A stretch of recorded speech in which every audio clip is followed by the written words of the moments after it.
आलोक जी, आपने जानबूझकर ये खेला करा है। ये खेला इसलिए करा है क्योंकि आपको कांग्रेस को नीचा दिखाना था, इंडिया की टूट दिखानी थी, इसीलिए आपने मल्लिकार्जुन खड़गे को जानबूझकर नहीं बुलाया। आपका जवाब, ये कांग्रेस का आरोप है और कांग्रेस की बातें भी निकलकर सामने आई। देखिए, कल भी कांग्रेस वीडियो पोस्ट कर रही थी, आरोप लगा रही थी। कल भी हमने कहा था कि आज हमारे घर में फंक्शन है, जब घर में मेहमान आए हुए हों तो अपने घर की बुराई नहीं करती है।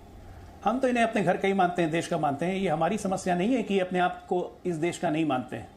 कि श्रीमान राहुल गांधी जी अभी ब्रसल्स में, यूरोप में दौरा करते हुए फिर से उन्होंने अच्छे अच्छे बोल वचन निकाले, तो अब जवाब सुनने का इनको समय आ गया। जेपी नड्डा हमारे राष्ट्रीय अध्यक्ष हैं, क्या उनको न्योता दिया गया था? चिराग पासवान हमारे गठबंधन में है, राष्ट्रीय अध्यक्ष अपने पार्टी के हैं, क्या उनको न्योता दिया गया था? क्या इस देश के किसी पॉलिटिकल पार्टी के राष्ट्रीय अध्यक्ष को न्योता गया था? सारे चीफ मिनिस्टर्स को न्योता गया था। कांग्रेस के सुक्खू आए, बाकी चीफ मिनिस्टर्स क्यों नहीं आए? किसी को एयर स्पेस खाली नहीं मिल रहा था गृह मंत्रालय के नोटिस के बाद, तो किसी का कार्यक्रम लगा हुआ था कर्नाटक में। देश के गौरव, देश के राष्ट्रीय सम्मान, देश की जहां प्रतिष्ठा बढ़े, अगर वहां पे आप शिरकत नहीं करना चाहते हैं तो यह आपकी समस्या है, यह हमारी समस्या है, या देश की समस्या नहीं। जब देश में मेहमान आए हुए हों तो उस वक्त आप वीडियो पोस्ट करें कि यहां पे दिल्ली में कुत्ते को पकड़ा जा रहा है, राहुल गांधी ट्वीट करें कि बेजुबान जानवरों की आवाज दबाई जा रही है, उनको पकड़ा जा रहा है, अत्याचार किया जा रहा है, लेकिन उसी बेजुबान जानवर को काट के और उसका मटन बनाते हैं राहुल गांधी के साथ, तो उस वक्त बेजुबान जानवर याद नहीं आते राहुल गांधी को? अरे मतलब लिमिट होती है दोगलापंथी की बात करने की। इनको शर्म आती है? कम से कम अपने INDI इंडी गठबंधन के लोगों से ही सीख लेते, जो हमारे क्रिटिक हैं, चाहे नीतीश कुमार हो, चाहे ममता बनर्जी हो, चाहे स्टालिन हो। स्टालिन ने तो अभी सनातन का विरोध किया, सब कुछ किया, लेकिन जब देश की बात आई तो आए कि नहीं शामिल होने? वो भी कड़नी काट सकते थे। हमारा उनसे विरोध है, लेकिन देश के मुद्दे पे कम से कम तो विरोध छोड़िए। हमारा विरोध करते करते देश विरोधी कब बन जाते हैं समझ में नहीं आता है। यूरोप में जाके कहते हैं कि 20 करोड़ देशवासी खतरे में रह रहे हैं, सिख भी यहां सुरक्षित नहीं है। कौन ये बात बोल रहा है? राहुल गांधी। सिख नरसंहार करने वाली कांग्रेस राजीव गांधी के पुत्र, कांग्रेस पार्टी के जनक, ये कह रहे हैं कि सिख इस देश में सुरक्षित नहीं है। अरे सिखों की तो बद्दुआ आपको लगी है, इसलिए कांग्रेस पार्टी जो 1984 में सिखों की हत्या के बदौलत 414 थी, आज घट के 52 पे आ गई। ये सिखों की बात करते हैं, इनकी हर बात में विरोधाभास है दीपक जी, हर बात में विरोधाभास है। ठीक है, मैं इसका जवाब ले लूं, मेरे पास कई सवाल हैं और मैं चाहता हूं फर्स्ट रिएक्शन के बाद टाइमर लगा लिया जाए 90 सेकंड्स का। मैं अपनी टीम से रिक्वेस्ट करता हूं। अभय दुबे जी, आपने देश की प्रतिष्ठा के साथ खिलवाड़ किया है, ये आरोप अजय आलोक जी लगा रहे हैं। आपने सुक्खू जी को सिंबॉलिक तौर पर भेज दिया, बाकी मुख्यमंत्री बहाना बनाते रहे, ऐसा क्यों अभय दुबे जी?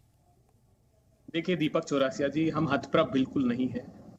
जो सत्ता के नशे में डूबी हुई अहंकारी सरकार भारत के महामहिम राष्ट्रपति को निमंत्रित नहीं करे नए सदन के उद्घाटन में, उनसे अपेक्षा क्या कर सकते हैं?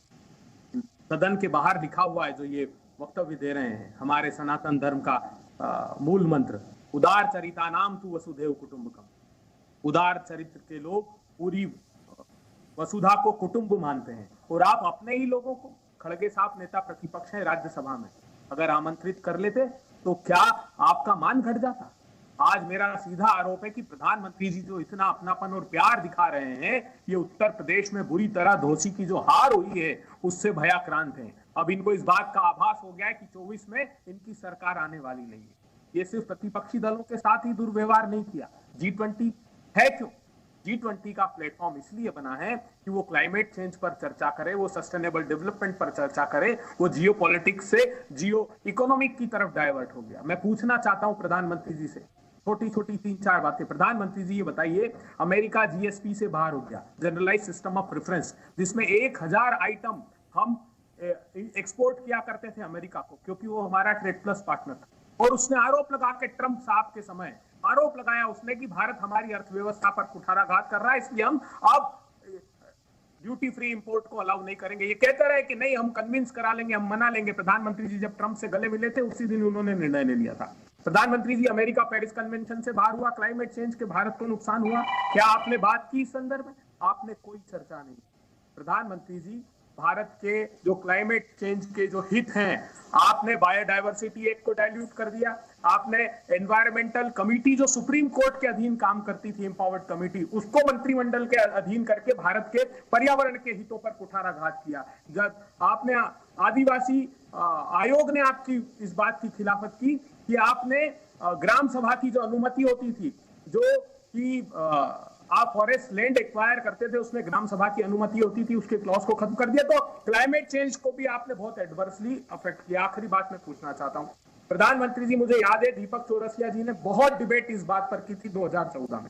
प्रधानमंत्री जी ने G20 के 2014 जब पहला कन्वेंशन में आपने रिप्रेजेंट किया था, तो ये कहा था कि हमने काले धन की सूचना स्वतः ही देश आपस में एक दूसरे को हस्तांतरित करेंगे, कर चोरी की जो जानकारी वो हस्तांतरित करेंगे। 2018 से आखिरी बात आज मैं पूछना चाहता हूं, प्रधानमंत्री जी, अडानी जी पर इतना गंभीर आरोप है स्टॉक मैनिपुलेशन का, यूएई, साइप्रस जो टैक्स हेवन कंट्रीज हैं, और चांग चुंग लीन एक जो चॉपर स्कैम में आरोपी था जिसमें चार्जशीट में से आपने नाम हटा दिया, वो इलारा जो डूबीएस कंपनी है जो स्ट्रेटेजिक एरिया में, डिफेंस के एरिया में अडानी जी के भाई के साथ काम करती है, इतने गंभीर आरोप, लेकिन आपने इस प्लेटफॉर्म को शुद्ध राजनीति का प्लेटफॉर्म बताया।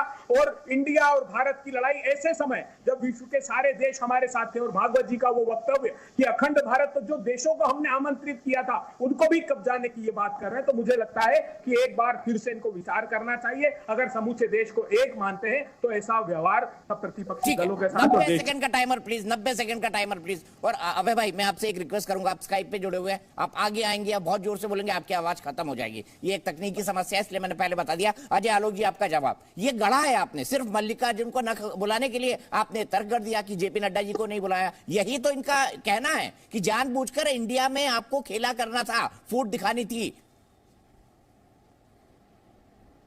देखिए दीपक जी, अभी अभय जी ने जितनी बातें कही और मैंने जितने सवाल उठाए थे, चाहे वो राहुल गांधी के विदेश दौरे पे जो जो उन्होंने बयान दिए हैं, चाहे इनके G20 के सम्मेलन के दौरान घटिया घटिया वीडियो जारी करने के बारे में, चाहे इनके G20 के बारे में इनके प्रवक्ताओं द्वारा बकवास करने के बारे में, जो ताकि विश्व के सामने हमारी छवि खराब हो सके, चाहे G20 के बारे में राहुल गांधी के बारे क्या क्या विचार निकले हैं, चीन के बारे में क्या क्या विचार निकले, एक भी सवाल का इन्होंने जवाब नहीं दिया। ये बेतुके सिर पैर की बातें बोलते रहे कि ग्रीन की प्रधानमंत्री बात नहीं की, क्लाइमेट चेंज की बात नहीं की। चुना हुआ बहरापन, चुरा हुआ अंधापन रहता है ना, तो आदमी को पता नहीं चलता है। 2 दिन से टीवी लगता है नहीं देख रहे हैं। फर्स्ट सेशन क्या था? वन अर्थ में क्या बात हुई है? सिर्फ क्लाइमेट चेंज की बात हुई है, जिसमें सारे देशों ने अपने कमिटमेंट दिखाई है, लेकिन सुनना तो है नहीं। प्रधानमंत्री की अच्छी बात कहां से सुनेंगे? सारे राष्ट्राध्यक्ष, पूरा विश्व तारीफ कर रहा है भारत की और प्रधानमंत्री के नेतृत्व की, वो बात हजम कैसे होगी? अरे विदेशी मेहमान आए हुए थे, वहां भी नाराज फूफा की तरह बिहेव करते रहे। कुछ तो शर्म कीजिए। बेच के शर्म खा गए, इनविटेशन नहीं दिया तो ये नहीं दिया, वो नहीं दिया। जिसको इनवाइट किया था वो तो आए ही नहीं। आपने तो अपॉर्चुनिटी मिस की है, आपने अपॉर्चुनिटी मिस की है। और आप कौन सा अपना INDIA गठबंधन कहते हैं, विपक्षी गठबंधन? पक्षी हैं आप लोग। कहां से गठबंधन हो जाएगा भाई? कांग्रेस इतनी बड़ी गिद्ध है, गिद्ध के साथ कैसे तोता मैना बाकी के लोग रहेंगे? आपको तो कुछ मांस वास नहीं मिलेगा ना, मरा हुआ जो खोजते रहते हैं आप लोग, तो आप लोग तो साथी लोगों को नोच के खा जाएंगे। कहां से कोई आपके साथ रहेगा? अभय दुबे जी, मेरा बड़ा सीधा सवाल, हर क्षेत्रीय दल को नोचने के लिए तैयार रहते हैं, उसके बाद इंडी